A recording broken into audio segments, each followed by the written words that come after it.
Hey everyone, I'm Julie Barrett, founder of Conservative Ladies of America, and it is September 14th. It is Sunday, 4 days after the assassination of conservative activist and founder of TPUSA, Charlie Kirk.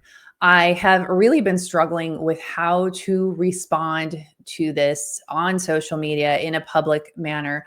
I did put out a Substack on Thursday morning, just kind of remembering Charlie's life and legacy.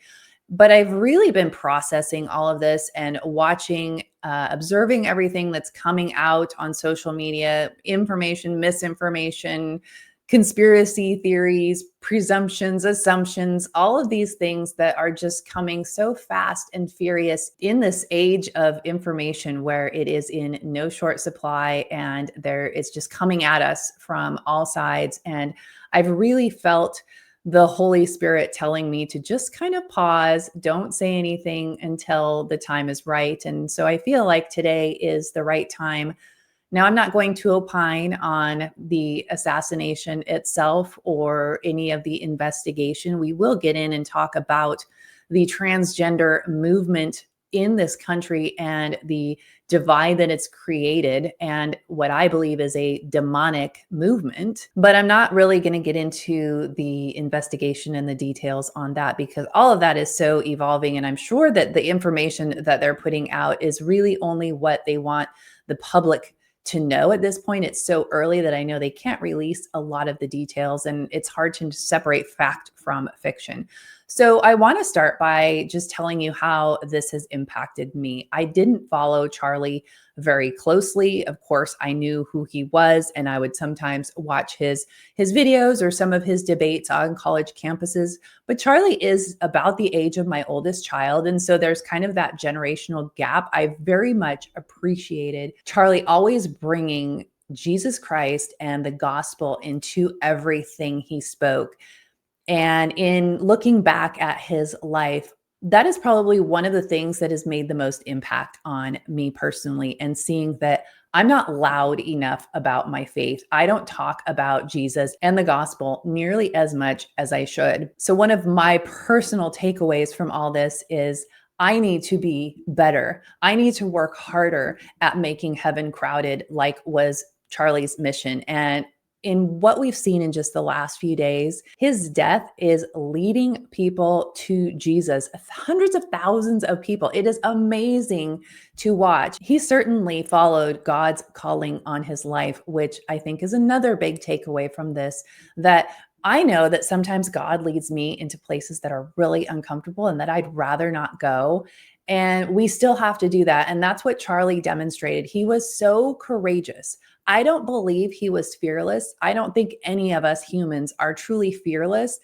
I believe courage is feeling the fear and doing it anyway. We have to do hard things. We do it afraid. And I believe that Charlie did that. And sometimes we, especially if you're a parent, you've probably done a lot of things that you were really afraid to do, but you did it with a brave face because your children were watching. And we need more of that. We need more citizens who have the courage to do things they're afraid to do, but they feel that fear and they do it anyway because God is calling them to do it because it is the right thing to do. Maybe you're not a Christian, but you know the difference between right and wrong. You know when you need to have a little bit more courage and step up and do the right thing. We are surrounded by lies in our culture. We know the truth. We know that there aren't unlimited number of genders. We know that there is male and female. And we need to stop the lie and we need to be willing to have the courage to speak truth. And I know when I lived in Western Washington, it was very difficult to say these things that were truth, that were reality. And it's really hard to believe that so many people have truly been brainwashed into believing the lie and going along with this lie, even to the point of telling their own children that they can change their gender. That is not true. That is a lie. And we, as Christians, as conservatives, as people who know the difference between right and wrong, it's time for us to have the courage to speak up for truth. One of the things I see a lot on social media right now is this, it's a hashtag even, we are all Charlie Kirk. I am Charlie Kirk. The fact is we are not all Charlie Kirk. I'm not Charlie Kirk. You're not Charlie Kirk. We are all maybe conservatives. We are all maybe Americans. But Charlie was uniquely called by God for a specific mission. And I have to wonder, are there a lot of people out there who are saying we are Charlie Kirk or I am Charlie Kirk, that maybe you aren't practicing the courage that Charlie did? Maybe you know that God is calling you into an uncomfortable place, but you aren't stepping into that yet. The idea with I am Charlie is maybe let's all take courage. God is calling each of us to do something different. He has a unique plan for each of our lives. We all have unique talents and gifts. Charlie has been doing this since he was in high school. This is something that God called him into at a very early age, and he was always answering that call. And he made it into this huge organization that had hundreds of thousands of people. And in his death, it will grow even bigger, which is amazing. We're not all called to do that. You might be called to talk to your neighbor about what's going on at the local school board. You might be called to go speak at a school board meeting, or maybe to become a precinct committee officer for your local Republican Party. Maybe you just need to talk to your family and neighbors about voting. We're not all called to do the same thing. Maybe you're not called to start a conservative organization like I did. And to be honest, I didn't know I was being called. All of this happened on accident. And then when we had our tragic situation in 2021 with our daughter when she was 14, God kept calling me into these places. He kept opening doors and leading me through these doors. Everything that I have done through Conservative Ladies has been at God's direction. And I really try, I'm not perfect at it, but I do really try to always seek God in the direction I'm going with this organization. Where do you want me to go, Lord? And what do you want me to do? Who do you want me to be reaching? How do you want me to speak? What do you want me to see? These are the questions that we need to be asking for ourselves, because we're not all Charlie Kirk. We're not all supposed to go and have open debates on college campuses, but we are all called to do something. And if maybe that's the message behind I am Charlie Kirk, you're called to do something, and you need to figure out what that is. And it's different for everybody, but there is something that everyone can do. I also wonder, how will this moment change America? How will this moment change the world? How will this moment change each of us individually?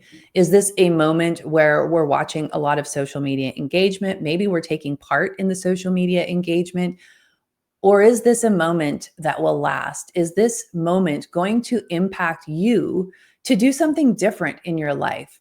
Is this moment going to impact you to change something in your life? Whether maybe you're going to church for the first time. I know our church was packed today, and I love to see it. If this is a moment that turned hearts and minds to Jesus Christ, to God be the glory. And I think Charlie is probably so happy to see the millions of people, truly millions of people, that are talking about Jesus right now. And hopefully that leads to them turning their lives over to Jesus as well. Will this moment stop your silence? Maybe you're afraid to speak up in certain places. Maybe you are not one to speak against the lies, the number of lies that are going on in our culture right now. Maybe you've been kind of keeping that under wraps because you don't want to get into uncomfortable conversations with coworkers or family members.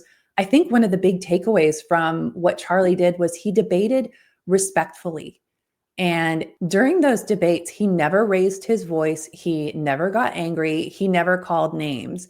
And one of the things I've personally encountered a lot, and maybe you have too, is when I do get into these debates with people on the left, they quickly resort to name calling and insulting. It's because they don't have an argument, because they cannot debate. When you have facts and truth on your side, it's very difficult for these people to counter argue you. And when they can't do that, they get really frustrated, they get really angry. And so then they resort to the name calling and insults, at which time I don't even entertain that. I go what I call gray rock. I stop responding. You no longer exist to me. So in the social media world, I will just mute those people and we're done having a conversation when you start insulting me. But these are things that we need to do. Will you be willing to step into these uncomfortable spaces? Maybe you don't have all the facts. And so you need to start digging into some of these issues a little bit more deeply so that you can have factual and informed debates with people in a respectful manner.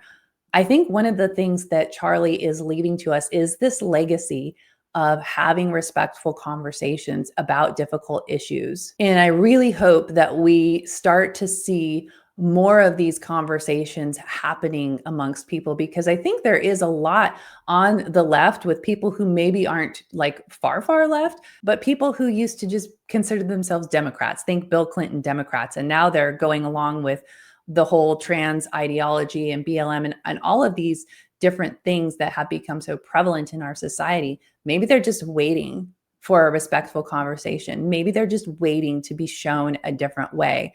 And I think that there are ways that we can do this, that we can be a role model and have conversation and build these relationships with people to bring back common sense, which I believe Charlie was very, very talented at. It was definitely a gift from God. Lastly, I want to talk about the trans agenda. We know, we've seen, and it's been confirmed by the FBI. I didn't want to say anything about this until it was confirmed. The shooter had a roommate who was a male who was supposedly transitioning to female. And it sounds like they were in some kind of romantic relationship. Here is what Governor Cox had to say about this in an interview this morning.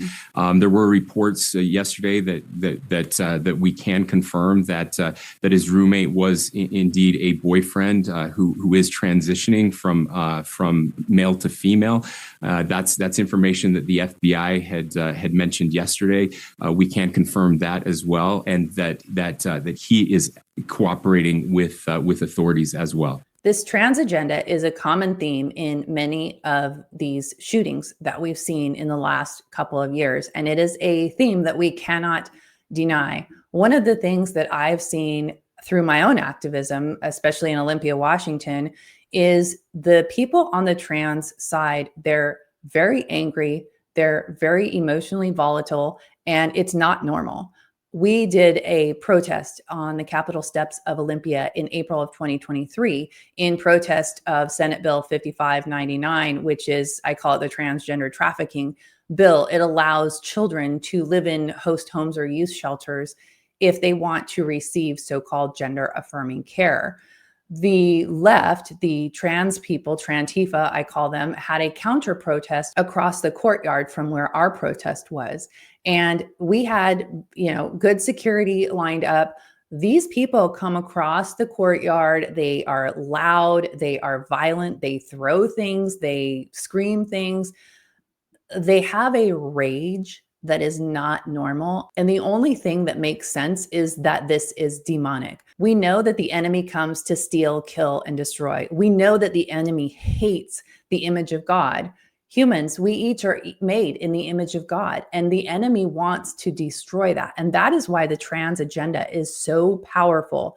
Young people think that they are born in the wrong body. They do not like what they see in the mirror. They feel uncomfortable. And so they're buying into this lie that they were born in the wrong body, that somehow the image of God in them is wrong, that God made a mistake. There is no doubt in my mind that all of this is a spiritual battle. And I don't believe that we can win this until we admit that it is a spiritual battle, until the church gets involved, until we have policymakers who are willing to speak truth. I see so many Republican lawmakers who will not go against some of these trans policies because they don't want to be seen as exclusive. They want to include people. In Washington, we saw a number of Republican lawmakers help to make the gender inclusive schools policies. They have helped to usher this in. And so we have a lot of policymakers who claim to be Christians, and it's time for them to make policies that are based on their Christian principles and based on the Bible. This transgender agenda is something that everyone needs to pay attention to. Everyone needs to be part of stopping this lie. This is a very evil agenda, and I do believe that in the aftermath of Charlie Kirk's assassination, they will double down. I believe it will heat up and get worse, and it will inspire probably more activity. But we can't be afraid of that. We need to stand up in courage. And so what I hope you will take away from my words today is take courage and figure out what you are being called to do. There's something that everyone can do. And I think that is to honor Charlie's legacy and to not let this be in vain is for each person to figure out, what can I do? Whether it's to go speak up at a school board meeting, talk to a neighbor, go sit in your city council meeting and see what they're talking about. We need sane voices. We need what we like to call the silent majority. We need the silent majority to stop being silent, and we need the silent majority to engage in our government and in restoring America. Charlie was passionate about it. He gave his life for it. I hope that you will take some time to figure out what you're being called to do, where you're being called to plug in, and use your voice for truth. Thanks so much for watching, and I'll see you in the next video.